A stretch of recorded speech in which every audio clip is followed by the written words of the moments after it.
Okay.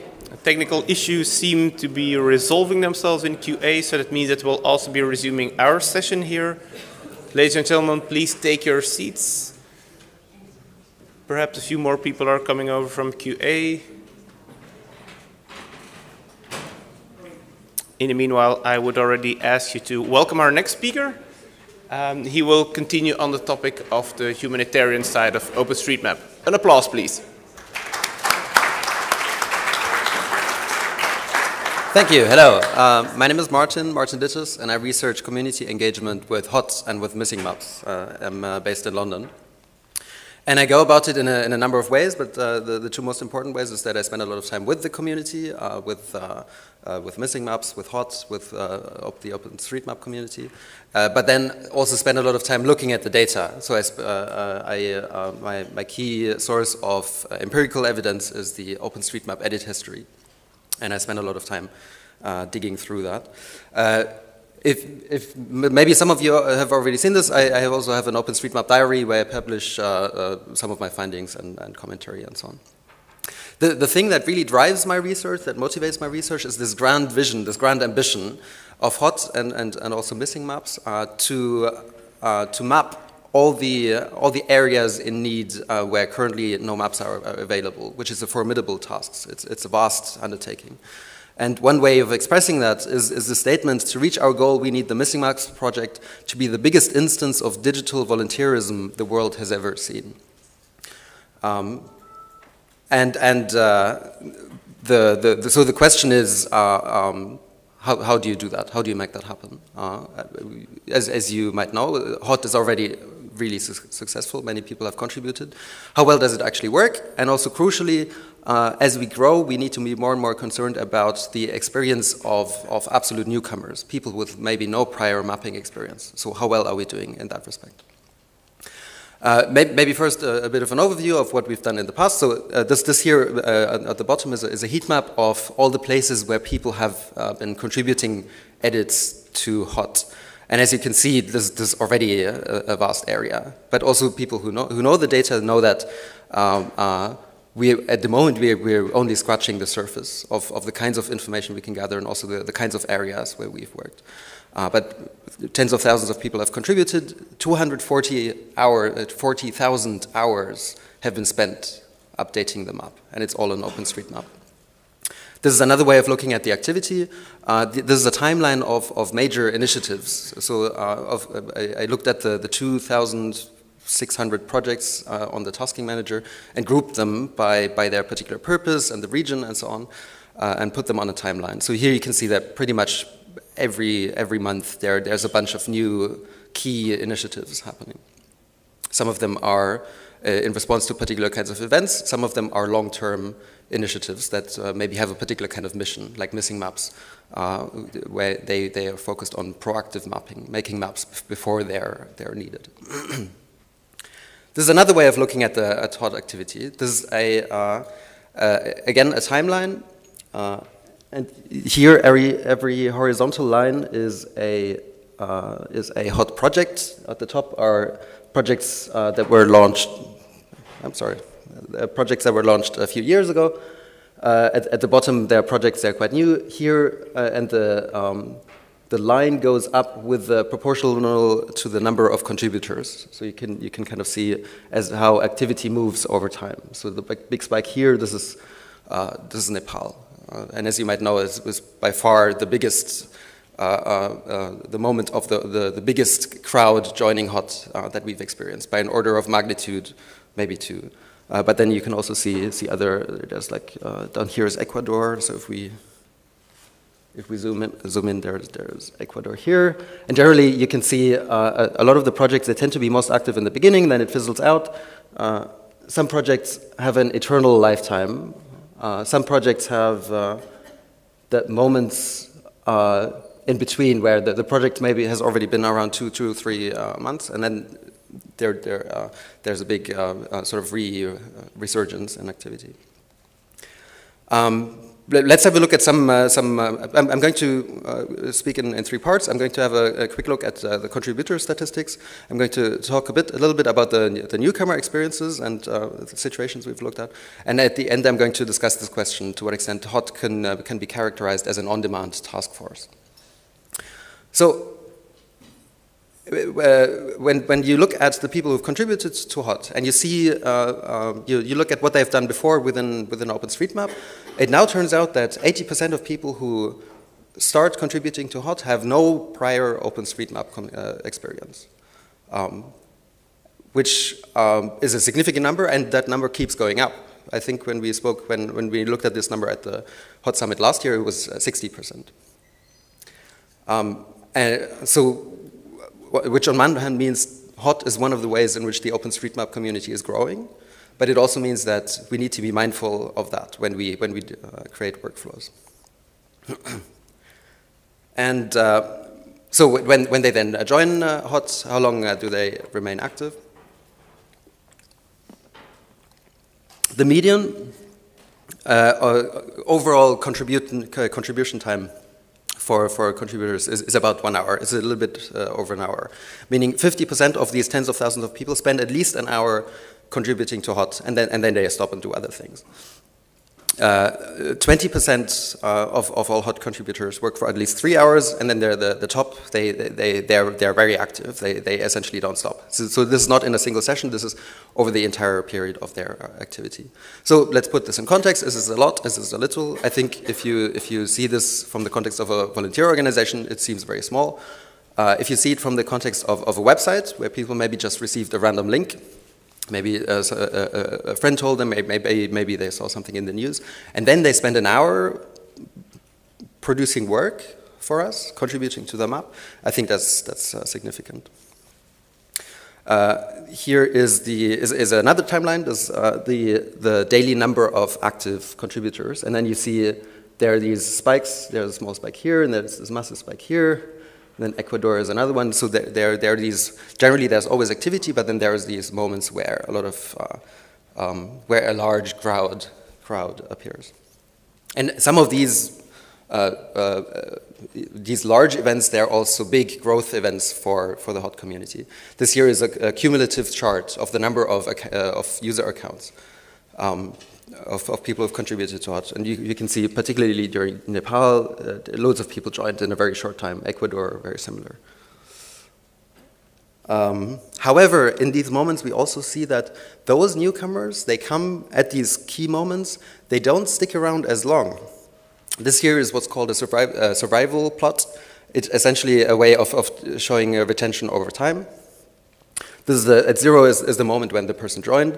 And then there's the time that has passed after they joined, and then the lines here they draw the likelihood that the person will still be active. The dotted line here is the HOT average. The blue line over here is Ebola, has higher than average retention. Down here, 3 lines. This is Nepal, this is Haiyan, and this is Ecuador. Loads of people join during these events, but they don't tend to stick around for as long. Which I'm sure has many reasons, and we can maybe discuss this also during the Q&A. But I think one part is also, for us, it makes it really important that we provide guidance when these newcomers appear. One of the things I did in the very beginning is looking at task complexity in the tasking manager. Task complexity has a number of aspects. The extent to which there is context given, so there's a stated motivation, there is a specific list of features that need to be mapped and so on. And I was trying to understand to what extent does the description of the task and the structure of the task have an impact on how long people stick around. And generally, we found that tasks that are a bit more complex, for example, because they ask for 15 feet to map, ask people to map 15 features, people drop out more quickly. And as a result, within Missing Maps, we changed how we structured our tasks.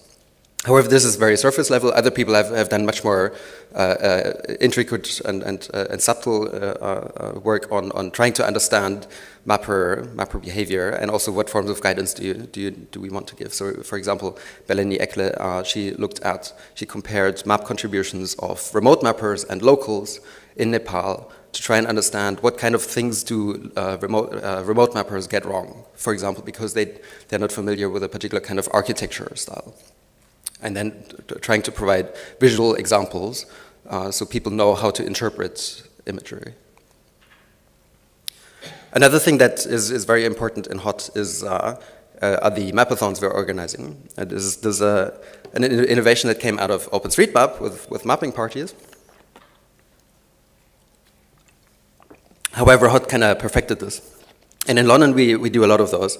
We have monthly mapathons and then mapathons for particular kinds of events and so on.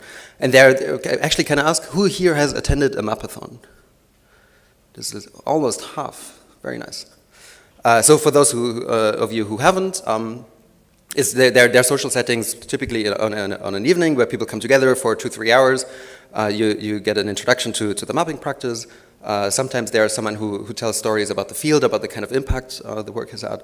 But generally, it's a way to it's a setting to produce maps and kind of be social. And I think that's very important. Having these kinds of settings is very important to introduce people to the community and the practice, but also give them a place where they can ask questions.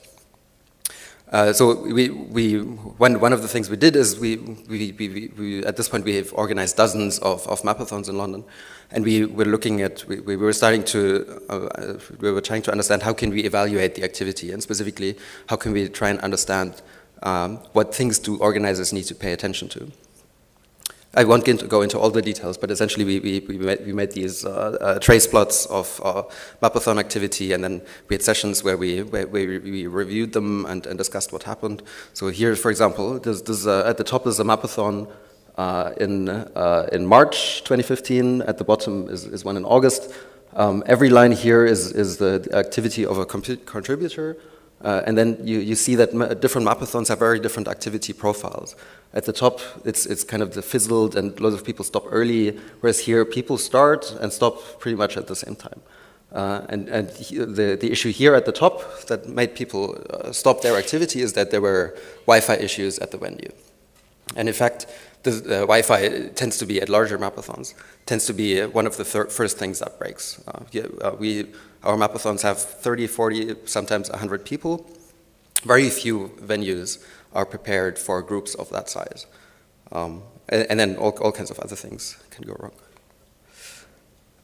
And when we look at the retention of mapathon attendees, I'm surprised how well it works. People keep coming back. So again, this is a hot global average. This is the retention of our monthly mapathon attendees. And then compared to the, here is a group of people who work on the same projects as the projects we do at our mapathons, but they didn't attend our mapathons, so we call them the online group, and their retention is also not as good. I'm going to skip a few of those. However, I think we still don't quite understand what it is that keeps people engaged at these kinds of mapathons, and I think there's certainly an opportunity to do some ethnographic studies. We have a lot of stories that people tell us. Someone told me, this is the one place in my life that is about community. It's not my family, it's not my work. This is about sort of togetherness, doing something together. A surprising number of people tell us that they have prior GIS experiences. So generally my sense is that a lot of the thing that makes these kinds of settings work is that many people are already prepared to be active. As it's not a question of converting them, it's a question of activating them, of showing them that they can make a contribution. And I think one of the most important things we learned is that people want to know that their work has an impact. We started, at some point we were able to tell stories, Pete and others were able to tell stories from the field with photos, with stories, sometimes with speakers who have been in the field coming to mapathons to talk about the work, and I think that really has an impact on people's attitudes about what it is that they do. When I think about HOT, for the longest time, I thought of it kind of also as an on-demand task force. This notion that a natural disaster happens, and then the community comes together, sort of springs to action, and creates the maps on demand. And when we look at the contribution history, we certainly see indicators of that. So here's a trace plot.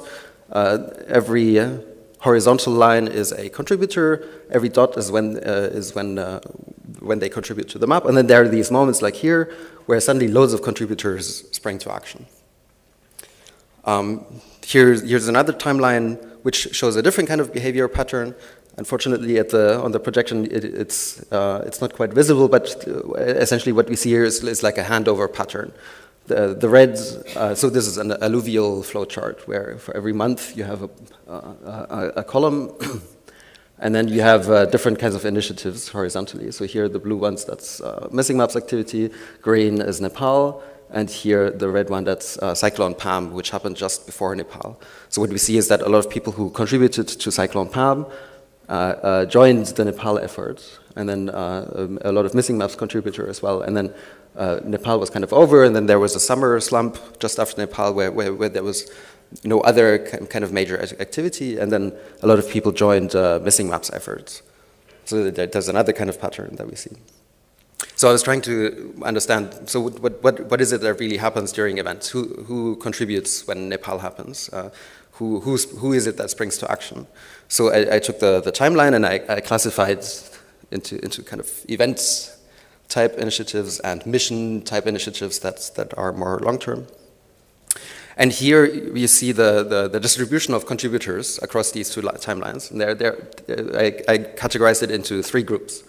At the bottom, there are newcomers. In the middle are what I call the reactivated people. These are people who hadn't contributed for 2 months, but then join for this particular kind of initiative.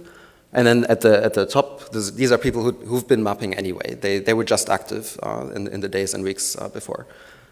So here for events, and here for mission-based, so missing maps and so on. And we see a number of things in there, and I was a little bit surprised by that. The first that I was surprised by is during the disaster events, the proportion of people who are reactivated is surprisingly low. Most of the people were already active anyway. And then there's a sizable proportion of people, of newcomers, of new people. The second thing is that there seem to be sort of two classes of events. On one hand, these high-profile events like Nepal and Haiyan, which attract a large amount of newcomers, and then kind of everything else, smaller disaster events. And the third that you found is that a lot of the recruiting actually happens in the more sustained initiatives, with the exception of high-profile events. So what does that mean? How does that affect, for example, what is the impact on the map as a result of that? It turns out that a lot of the contributors who join during high-profile disaster events, where we already know they're not going to stick around for very long, it's quite likely that also they have an impact on the contribution quality. Here is there are box plots which show the percentage of work that people contribute that is going to be deleted eventually. And again, I'm showing it for these three groups: newcomers, previously people who have been reactivated, people who have been already active anyway, and I'm distinguishing between their contributions during events and during mission-based initiatives. Generally, all the groups, they're kind of the same, but there's this big exception here. People who join during Nepal, during Haiyan, they don't tend to stick around as long, and their contribution quality is slightly worse than for others. And I think these things, they have a few implications. And I think one thing where there's an opportunity for a bit of care is when big disaster happens, is to be prepared to give those newcomers a little bit of guidance. And I think the challenge is a lot of them maybe are coming from because they saw something on the news or because someone sent them a link and they're not necessarily connected to the community. So I think that there's a question here, when these people arrive, where should we nudge them to contribute? What kind of contributions should we ask them to do? And also being mindful that they might not have a lot of time to improve their understanding of the process. The second thing I think that we learned is, at the moment, I don't think there is a good reactivation mechanism. Yeah, I think my time is up. But essentially, when a minor disaster happens, or not as big disaster as Nepal and Haiyan and so on, how do people find out? You need to follow the daily chatter. You need to be on the mailing list, follow social media, and so on. And while a large number of people do that, I think that works for the kind of the top 1,000, like the core community. But what about the other tens of thousands who've also already contributed, who've already made some prior experiences? How do we tell them? How do we stay in touch with them that their help is needed? Thank you.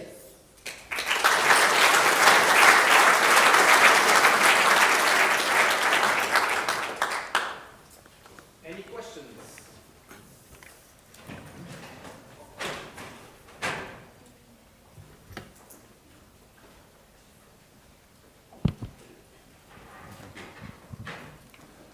Yeah, you said that 20% provide 3 hours or more, 5% 18 plus hours.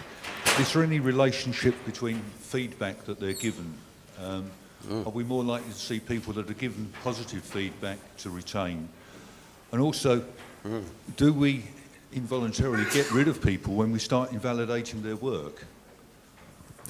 I would love to look at that question. Unfortunately, it's very hard to analyze validation. First of all, the exchange between validator and mapper is not made public. So I can't, as an outsider, I can't see these kinds of interactions. And also there are privacy implications with sharing these kinds of interactions. But in principle, there is data there.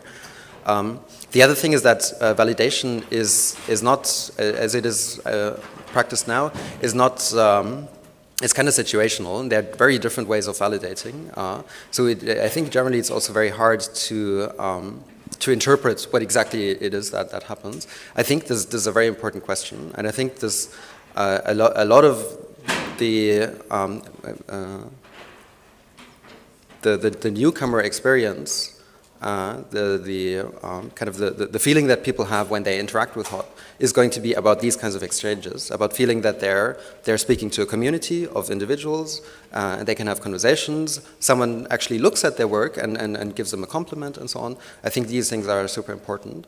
At the moment, I don't have stats. I would love to do it, but I also, yeah, I think getting the data is a bit harder. It's a very good question.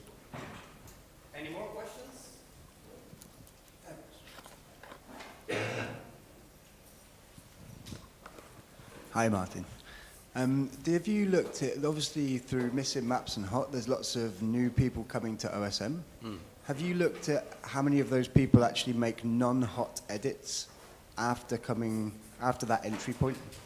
Funnily enough, so the answer is no. But funnily enough, that was the question I started with. That was like the first thing that drove me. And then I found that quite quickly it's not that easy to distinguish between HOT edits and OpenStreetMap edits for a number of reasons. I think I know how to do this now, but I've not done it yet. Any more questions? Okay, let's thank our speaker. Thank you.